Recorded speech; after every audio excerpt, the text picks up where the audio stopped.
Hello everyone and welcome to my channel. I really love true crime, but I also really love history, so I thought I'd combine the two to do a little historical true crime. So if you have any suggestions of stories that are less about the individual and more about the situation as a whole as it relates to crime, leave them in the comments. Otherwise, enjoy the show.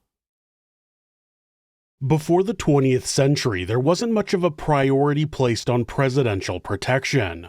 Some presidents had private security, others relied on the local police or the military. What some people find hard to believe, though, is that many of them had no security. Thomas Jefferson was known to walk to events on his own, with no security. Martin Van Buren walked to church every Sunday alone. Someone had fired 2 shots at Andrew Jackson and missed, but the idea that the president would be a major target for attack wasn't really considered. When Abraham Lincoln went to the Ford Theater to see a play, one police officer was tasked with protecting him, but that officer had left his post to be able to also watch the play. After Lincoln's assassination, the Secret Service was founded, but even then that had nothing to do with protecting the president. Originally, the Secret Service was solely tasked with fighting counterfeiting. It wasn't until 2 more presidents were assassinated, James Garfield in 1881 and William McKinley in 1901, that the Secret Service was assigned to protect the president at all times. But this story takes us back long before anyone thought to keep around-the-clock security on the President of the United States. On April 14, 1865, President Abraham Lincoln went to the Ford Theater just blocks away from the White House to see a play called Our American Cousin. He would tell his Speaker of the House that he didn't really want to go, but he had promised his wife Mary. It's said that Lincoln was enjoying the play until about 10:15 p.m. when a man who had performed as an actor in that very theater snuck into the president's box and shot him in the back of the head. That would turn out to be the first U.S. presidential assassination, but it would ultimately lead to another first, which was just as deadly. Lincoln's assassination would lead to the first woman to be executed in the United States.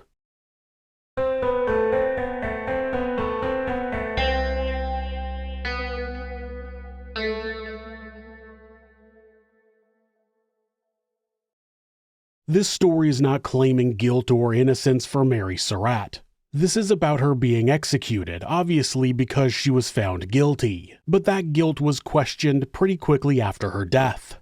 I'm not claiming either are true in this story. This story is simply about her title as the first woman to be executed in the United States. And of course, many women within the territory that was known as the United States died for their crimes prior to this incident, but Mary was the first woman officially executed by order of the United States federal government. The history of how that came to be is as follows. Born near Waterloo, Maryland in the early 1820s, Mary Elizabeth Jenkins emerged from modest beginnings to become a central figure in one of America's most notorious conspiracies. Sources differ on her exact birth year, with records indicating either 1820 or 1823. The daughter of Archibald and Elizabeth Ann Jenkins, Mary grew up on a tobacco plantation in southern Maryland, experiencing a childhood marked by early loss when her father died in 1825. Though raised by Protestant and Episcopalian parents, Mary's educational path ultimately shaped her religious identity. At age 12, she enrolled at the Academy for Young Ladies in Alexandria, Virginia, a Catholic boarding school. That decision, possibly influenced by her Catholic maternal aunt Sarah Latham Webster, proved transformative. Within 2 years, Mary converted to Catholicism and adopted the baptismal name Maria Eugenia. She remained at the Academy until 1839, developing a deep Catholic faith that would define her throughout her life. Mary met John Harrison Surratt in 1839 when she was either 16 or 19, depending on her actual birth year, and he was 26. Their union began in August of 1840, with John converting to Catholicism before their wedding. The couple started their married life at a mill in Oxon Hill, Maryland, subsequently welcoming 3 children: Isaac in 1841, Elizabeth, who went by Anna, in 1843, and John Jr. in 1844. Throughout the 1840s and early 1850s, the family moved between various properties as John worked to establish financial stability. A devastating fire destroyed their farmhouse in 1851, reportedly set by an escaped family slave. Facing that setback, John purchased 200 acres or 80 hectares of farmland near what is now Clinton, Maryland. By 1853, he had constructed a tavern and inn on his property. On top of that, the couple acquired a townhouse at 541 H Street in Washington, D.C. in December of 1853, initially renting it out. In 1854, John expanded their country property by building a hotel addition to the tavern, calling it Surratt's Hotel. The area around the establishment officially became known as Surrattsville that same year.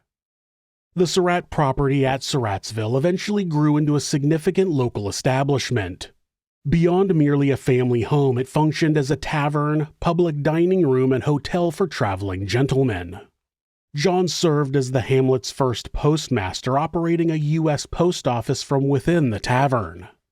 Additionally, the family expanded their business holdings to include a carriage house, corn crib, general store, forge, granary, grist mill, stable, tobacco curing house, and wheelwright shop.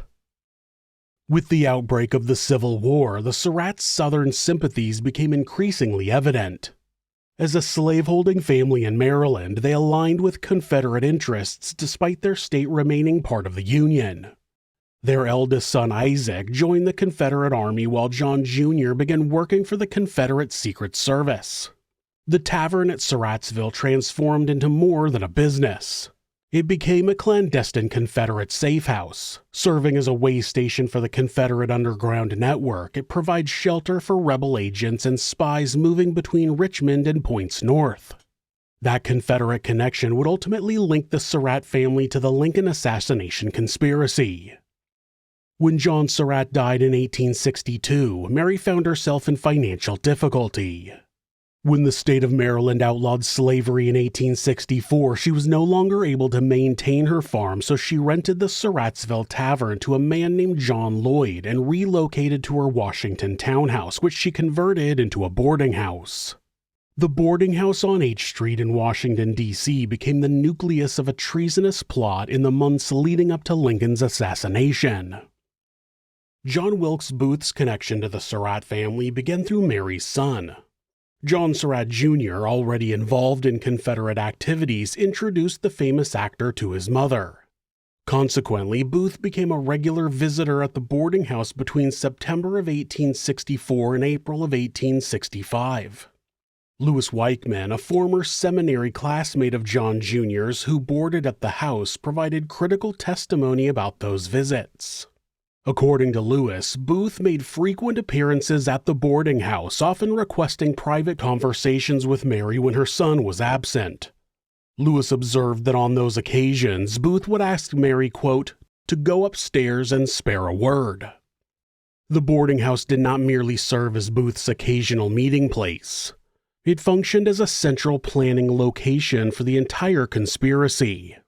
Court records indicate that, quote, Booth and his conspirators often met at the boarding house to plan the kidnapping and eventual assassination of Abraham Lincoln. Besides Booth, fellow conspirators Lewis Powell and George Atzerodt also briefly stayed at the boarding house, strengthening the web of connections between Mary and the plot. In the early years of the Civil War, John Jr. established himself as a valuable asset to Confederate intelligence operations. After abandoning his studies at St. Charles College in Maryland, he secured a position as a clerk for the Adams Express Company in Washington, D.C. That role provided an ideal cover for his clandestine activities supporting the Southern cause. By 1864, John Jr. had become deeply embedded in Confederate espionage networks. His primary function involved carrying dispatches between Richmond and Confederate agents in Canada, traveling through the Union capital while transporting sensitive information. Those courier duties required John Jr. to develop sophisticated methods for avoiding detection by Union authorities, including the use of fake identities and secret routes. His Confederate connections expanded significantly when he met Dr. Samuel Mudd at St. Mary's Catholic Church in November of 1864. Dr. Mudd subsequently introduced John Jr. to John Wilkes Booth in December at the National Hotel in Washington. Upon meeting the charismatic actor, John Jr. was initially recruited into what Booth described as a plot to kidnap President Lincoln.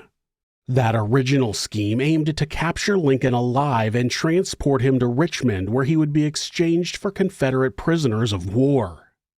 The kidnapping plan reached its most advanced stage on March 17, 1865, when Booth learned that Lincoln would attend a play at Campbell Hospital. The conspirators gathered armed and ready, but the president changed his plans at the last minute, foiling their attempt.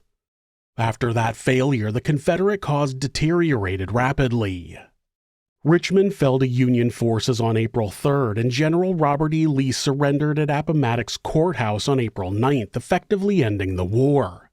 Those devastating defeats prompted Booth to transform his plan from kidnapping to assassination.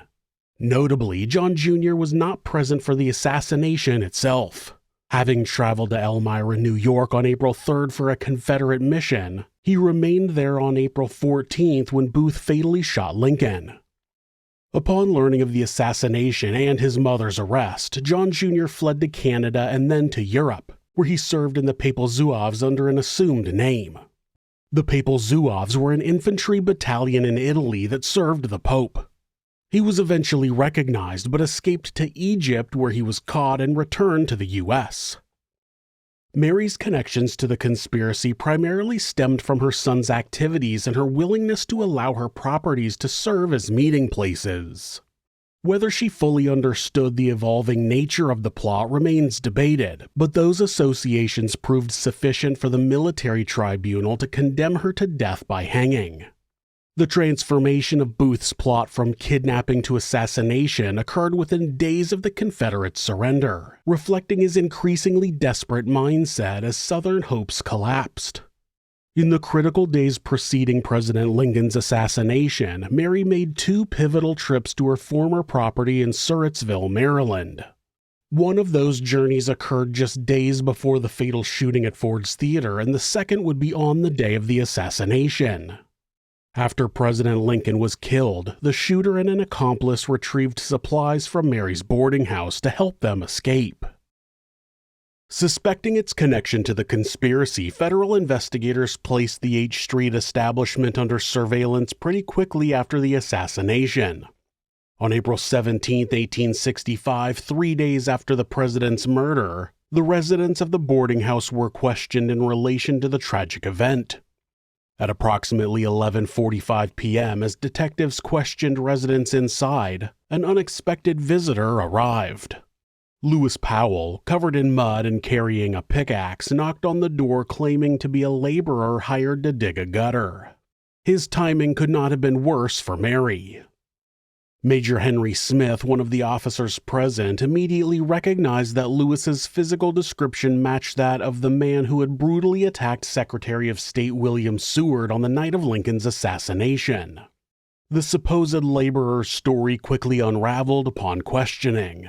He insisted Mrs. Surratt had hired him earlier that day, a claim that directly contradicted her previous statements that she knew none of Booth's associates. That chance encounter effectively sealed Mary's fate. As investigator James McDevitt later reported, Lewis Powell's appearance provided authorities with their first tangible link between Mary and the assassination plot beyond circumstantial evidence. A subsequent search of the boarding house yielded damning evidence. Authorities uncovered pictures of Confederate leaders, including Jefferson Davis and Alexander Stephens, hidden throughout the residence. Moreover, investigators found a carte de visite, a single page with multiple photographs of John Wilkes Booth concealed in Mary's prayer book, a particularly incriminating discovery given her claims of minimal acquaintance with the actor. Among the most compromising items were several weapons and ammunition. Officers discovered percussion caps, bullet molds, and correspondence that suggested connections to Confederate sympathizers. The military commission would later cite those findings as proof of Mary's involvement in the conspiracy. Throughout her interrogation, Mary maintained she had never seen Lewis Powell before. She reportedly declared, quote, "Before God, I do not know this man and have never seen him." Yet her boarder Louis Weichman contradicted that claim, testifying that Lewis Powell had visited the house multiple times under the alias Wood. Mary's denial became increasingly implausible as investigators pieced together witness accounts. The combination of Lewis's appearance at her door, concealed Confederate materials, and contradictory testimonies provided sufficient evidence for her arrest. Detectives took her into custody that night, transferring her first to Carroll Prison and ultimately to the Old Arsenal Penitentiary, where she awaited trial by military commission, a proceeding that would culminate in her unprecedented execution. President Andrew Johnson's decision to try the Lincoln assassination conspirators in a military tribunal instead of civilian court became one of the most contentious aspects of Mary's case. The military commission began on May 9, 1865, operating under significantly different rules than civilian courts. Federal authorities justified that approach by arguing that Washington remained a war zone in April of 1865, making the assassination an act of war. In contrast to civilian proceedings requiring unanimous verdicts, the 9-member military commission needed only a 2/3 majority, just 5 votes, to establish guilt. 6 votes could impose death sentences. Mary's attorney, Reverdy Johnson, vigorously challenged the commission's jurisdiction in a 26-page legal argument contending that trying civilians in military courts violated constitutional protections. He argued, quote, "Crime is defined by law and is to be tried and punished under the law." Nevertheless, the commission dismissed those objections and proceeded with the trial. Beyond simply hosting the conspirators, the prosecution claimed Mary actively participated in private conversations and suspicious exchanges. On April 11, 1865, Mary embarked on her first suspicious trip to Surrattsville. That journey occurred the same day President Lincoln delivered a speech supporting voter rights for some African Americans, a speech John Wilkes Booth attended and which reportedly intensified his determination to act against the president. Mary claimed she needed to collect a debt owed by John Nothy, a local farmer who had purchased land from her late husband. She asked boarder Louis Weichman to drive her in a rented buggy. Even more incriminating was her second trip on August 14th, the day of the assassination itself. Once again, Mary requested Louis drive her to Surrattsville. Before departing, she received a private visit from Booth, who gave her a package wrapped in paper. Upon reaching the tavern, Mary delivered the package to Tenant John Lloyd, along with specific instructions. The package was later discovered to contain field glasses that we call binoculars today, which were intended to use during an escape. Mary would maintain that she never knew what was in the package. The timing proved remarkably convenient for Booth, who would pass through Surrattsville later that night while fleeing Washington after shooting Lincoln. John Lloyd's testimony at the military tribunal proved devastating to Mary's defense.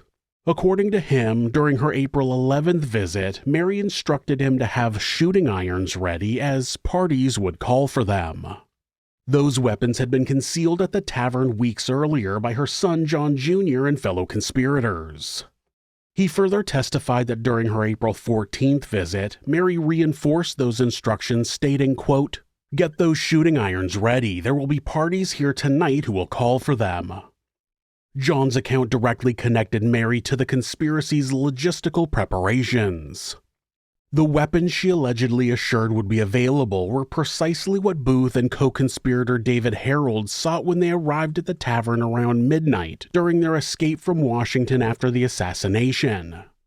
Harold collected only one carbine because Booth had broken his leg while fleeing the Ford Theater, so he wasn't able to use a rifle. He also collected the field glasses and whiskey to use as both painkiller and courage builder. Mary consistently maintained those trips were solely for debt collection, yet the prosecution effectively argued that her debt collection story merely provided cover for delivering crucial supplies for the assassination plot. The military commission found that evidence particularly damning, contributing significantly to her conviction and ultimate execution. According to the prosecution, the field glasses and weapons formed a clear chain of evidence linking Mary directly to the assassination's preparation and execution, a connection she would deny until her death. Defense attorneys attempted to discredit both men who testified against Mary, portraying Louis Weichman as potentially disloyal and John Lloyd as an unreliable drunk. Yet those efforts proved insufficient against the weight of their testimonies.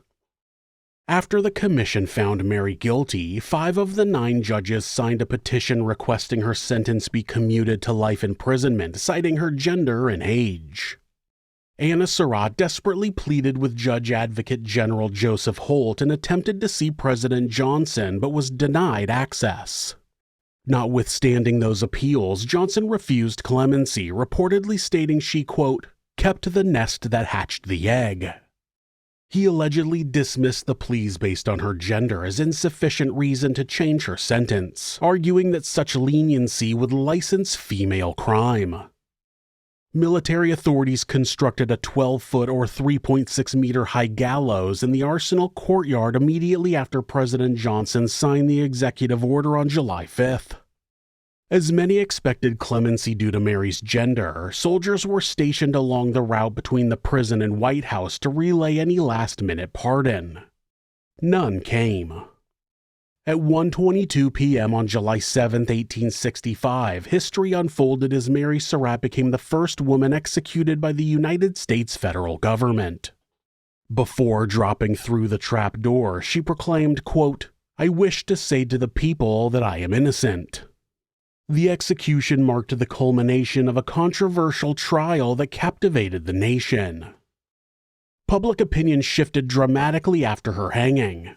Newspapers that had previously condemned her suddenly portrayed her as a victim, calling the execution, quote, a day of eternal shame to the Republic.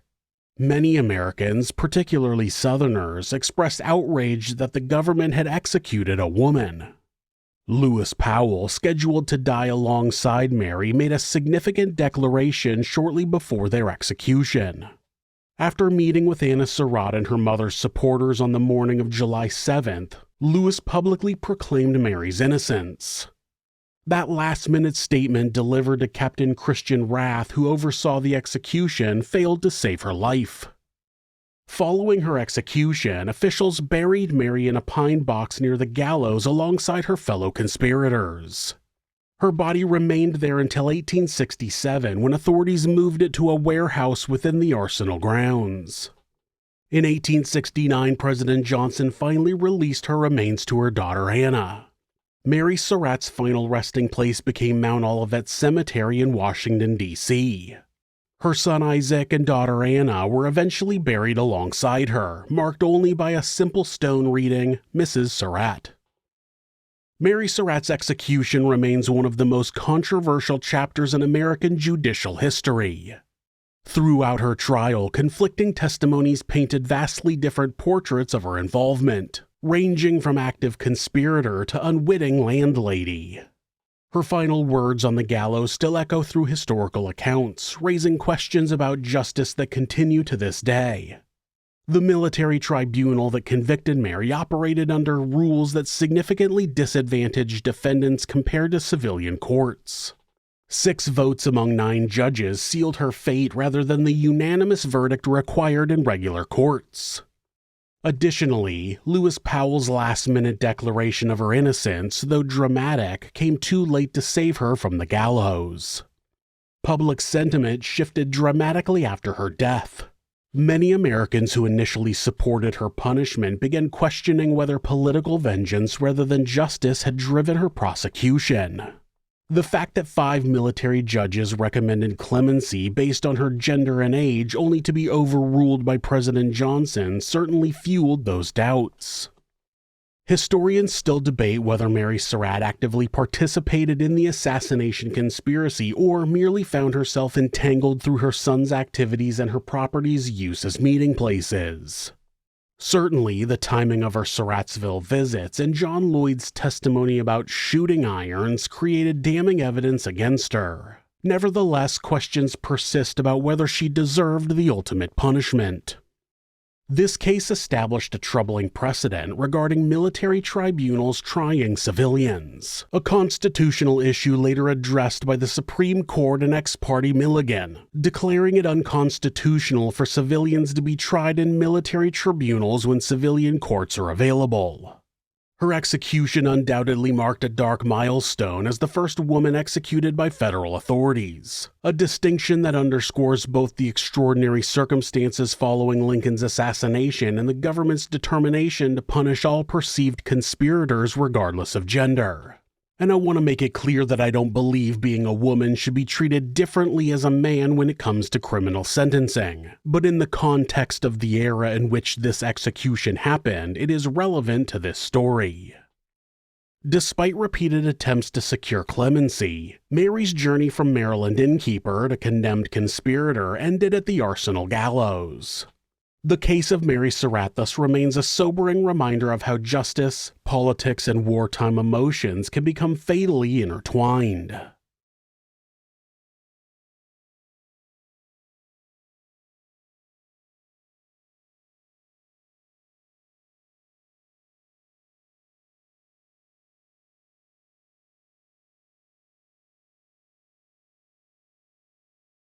Thanks so much for letting me tell you this story. If you're a fan of true crime, hit subscribe and turn on notifications so you don't miss an episode. You can also hit like or leave a comment.